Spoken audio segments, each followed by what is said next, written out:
Today I'm going to be working on a 2002 MR2 Spyder. The truth. So today we're going to be putting on a new steering wheel. And let's check things out. I'm going to set these aside for now.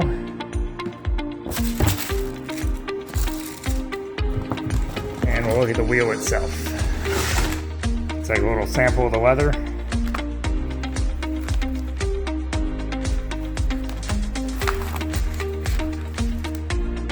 Oh yeah, definitely like the way this feels in my hands. If you want to get the same steering wheel as me, this is the part number for the Energy one. But we're also going to be changing out that center button right there too. So on the back side of the steering wheel, there's this little rubber cap that goes all the way around all the bolts. Just take that off. I'm going to be undoing each one of these little nuts. Some of them are hand tight, but some of them are kind of tight on there. So get a little ratchet on those, take those off. This whole assembly should come apart. Once you've taken all the bolts out, this whole little assembly drops right out of there. And we can separate the horn button from the ring. And with my new application, I'm just going to be putting the horn button inside the ring. And they'll be coming around and mounting it this way. Once you're all lined up on the front side, there is a small metal plate we're going to be putting in.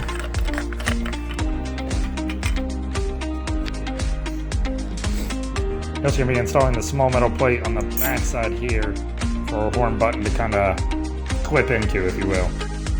You won't probably need this on all steering wheels because some diameters on the inside are a bit different than others, but this one I do need it. Once we get it locked in with that little plate, now we can go ahead and run our bolts back through. The Allen key on the front side here is a 3mm, where the nut on the back is an 8mm. Now I'm not going to tighten them up yet because I have something else coming. Now I just put a couple in for now just to kind of hold everything in place. But again, you want to make sure that this is up and down, just how you like it, and that everything's secured on the back. And again, I'm just holding it on with two for the time being. I did get my aftermarket horn button from Rev Limiter Fabrication, so thank you to those guys for getting that to me.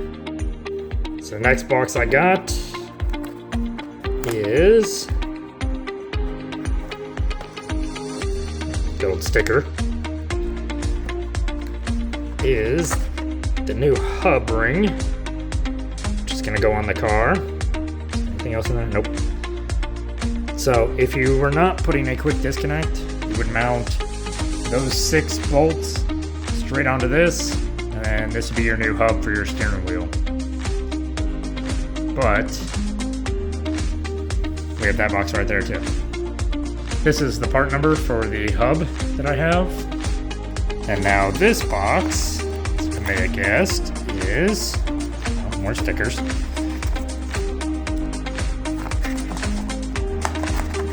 Pamphlets and stuff. We'll look at those in just a second. Another sticker it looked like. But the quick disconnect and some plastic that came with it. Now, we got the quick disconnect. So we're going to be mounting that between the wheel and the hub. It did come with some hardware as well. This is the part number for the quick release for the steering wheel. Now I'm replacing my steering wheel with an aftermarket one because this one is significantly smaller. You see the gap up top and I'm lined up at the bottom. So it should help me getting in and out of this car without hitting my knees on the bottom of the steering wheel every single time. Now before you start any work with disassembling the steering wheel, we're going to go ahead and disconnect the negative terminal. We're going to leave it off for about a minute just to make sure that the airbag won't deploy and we're going to start taking things apart. Now that we took the negative off and I kind of tucked it away just so it doesn't come back in contact with this, we can go ahead and start disassembling our stock steering wheel. Now we're going to start by removing the 2 Torx bits. Let me get a flashlight up in here so you can see. There's one right there, maybe, if I can get eyes on it. I'm trying to shine the light this way. There we go. One right there, and there's going to be one on the other side of the steering wheel, too. T30. So you're going to want to take both those out. And That's going to release your airbag. Now it seems a little weird, but you're going to have to stick a small screwdriver between the airbag component and this little lip for the steering wheel itself.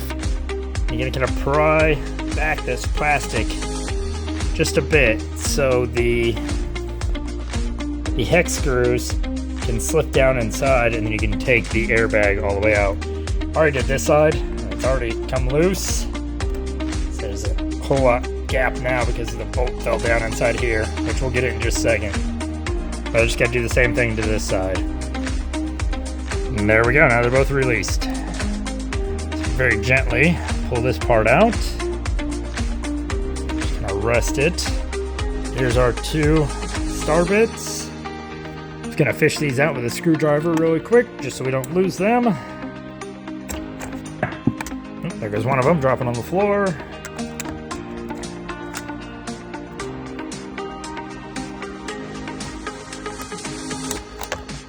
And there's the other one. Next, I'm gonna disconnect the airbag. I'm gonna safely set this guy aside. When disconnecting this airbag clip, you're gonna put your fingernail right here, pull back on this white part, and it'll squeeze right out. Next, we're gonna be tackling this big nut right here. I'll let you know the size of it in just a second. Now, it's extremely important to make sure that your wheels are straight, because you also want to make sure your steering wheel is straight. Adjust mine just a hair,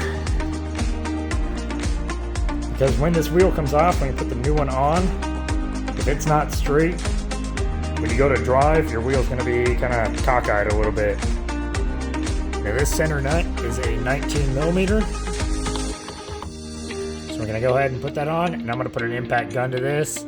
If you don't have an impact gun, you're going to have to hold the wheel steady as much as possible. Maybe have a buddy hold onto it for you. With an impact, it should take it off nice and easy for me.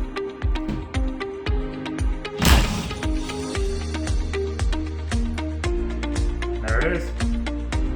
Alright, so next we got to remove this small little wire right here. There it goes. Just going to pull down on it.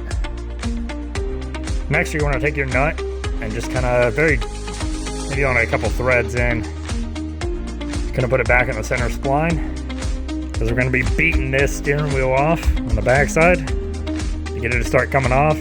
If you don't have this nut on there, it could pop off and hit you. So it's just kind of a safety thing to keep this on there. Just a couple threads. Now when it does break loose, it stops it with the nut. So after a lot of fighting with this thing, I finally got it. I was trying a few different tricks to try and get it to come off. I thought maybe a gear puller would help. I don't have one that's specifically for this. Looks like there's one that goes 2 screws in here, like a plate and a bolt that goes through it. It would pull it out, but I don't have one. So I tried a couple different ones that I do have, didn't work. I kept trying to hit it with my hands, I couldn't get it. So a good old-fashioned rubber mallet and just kind of beating around the steering wheel, it now came right off. So next, we're going to be taking off these 2 screws, and there's one underneath. Where is it at? Right there on the bottom side. And then we should be able to get to our clock spring. Getting this part out, we're just going to get them pull down, pull out just a little bit. And it does have these clips that clip in. Mine weren't in there too secure. When we got to clip it back, we'll see if we can try and get them to clip how they should. So to take out the clock spring, you're going to have to release a little clip underneath here. See if I can feel it right there where my thumb is at. You have to release that guy. And there's one on the other side. After those 2 are unclipped, it should just wiggle out. There we go. Then we can disconnect these wires right here. Alright, now from this little connector down here, I'm going to want to cut the red and white wire. I left myself plenty of room. If I ever need to revert it back to stock, I can put a crimp on there. Crimp both ends back together. But this red and white wire is the horn wire. I tested it by touching it to the metal earlier when I had the battery connected, just to verify. I disconnected the battery now, obviously, because now I can touch it, nothing happens. But I need this wire to protrude outwards without touching the center spline or this. So what I'm going to do is use a paper clip. Then I insulate the paper clip itself and mount it like this. I didn't bend it, kind of a weird way. But I'm going to attach the wire to this end, and I'll have this end sticking out to contact my new hub. I've seen a few people do it. I know it's kind of ghetto-ish, but I'm going to make it work. And then you can adjust this part of the paperclip too to come in contact with the spline in just the right way. But I'll be doing that. I'm going to throw on some electrical tape on here to insulate it, and then wrap it to kind of hold it in place as well. And what I've done so far is I've just connected a crimp to this guy, and then I connected it to the paperclip as well. I'm going to bend the paperclip around and have it sit up kind of this way, and it'll make contact with my hub. The crimp I made a minute ago is too bulky for right here, so what I had to do was rebend my paperclip around. I'll be putting more tape on it here in just a second, leaving this part exposed. But the crimp itself is now going to be tucked up underneath, just so the hub can go all the way in like it should. Alright, so now we're going to mount our new hub, and I like to make sure that it's perfectly straight up and down.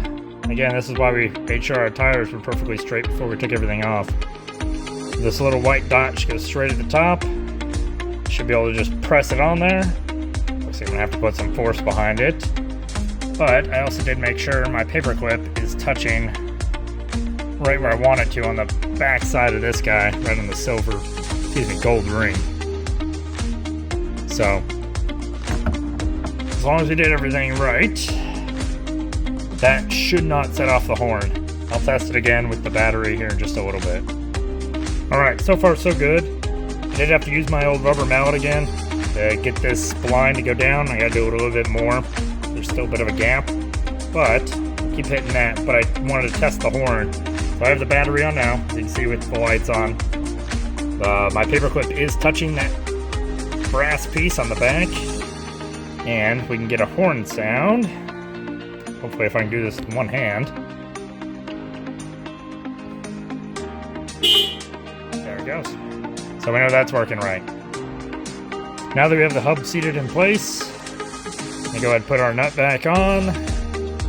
I'm going to go ahead and send it in with my impact gun. Should get a quick little pop, and it should tighten it right up. Now that that's tight, we're going to go ahead and start assembling our quick release part that goes on this side. Now before I install this half of the quick release onto the hub, I'm going to go ahead and connect my two wires. I can't really get them wrong. The male end goes in the female goes to the male. I just tucked both wires back up in there. Now we're going to be putting our Allen bolts through these 6 holes on the front to hold it in place.